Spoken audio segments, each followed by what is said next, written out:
ಬೆಳಗ್ಗೆನೆ ಒಂದು bad news. Hi ಎಲ್ಲರಿಗೂ, ಇದು ಮಂಗಳವಾರದ ಮಿನಿ ಬ್ಲಾಗ್. ಏನು ಅಂತ ನೋಡ್ತಿದ್ದೀರಾ? ಅಂಥ ದೊಡ್ಡ ವಿಷಯ ಏನೂ ಇಲ್ಲ, ವೈಫೈ ರಿಚಾರ್ಜ್ ಖಾಲಿಯಾಗಿತ್ತು. ನಾಳೆ ಬೇರೆ ಎಕ್ಸಾಮ್ ಇದೆ, ಏನು ಮಾಡೋದು ಅಂತ ಯೋಚನೆ ಮಾಡ್ಕೊಂಡು ಕೂತಿದ್ದೆ. ಸರಿ ಅಂತ ವೈಫೈ ರಿಚಾರ್ಜ್ ಮಾಡಿಸ್ತೀನಿ ಅಂದ್ರು.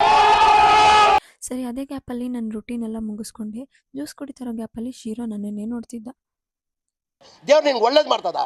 ಹೋಗ್ಲಿ ಪಾಪ ಅಂತ ಸ್ವಲ್ಪ ಪೆಡಿಗ್ರಿ ಹಾಕಿ ವೈಫೈ ಹಾಕ್ಸಿದ ಖುಷಿಯಲ್ಲೇ ಓದಕ್ಕೆ ಕೂತ್ಕೊಂಡೆ. A few moments later.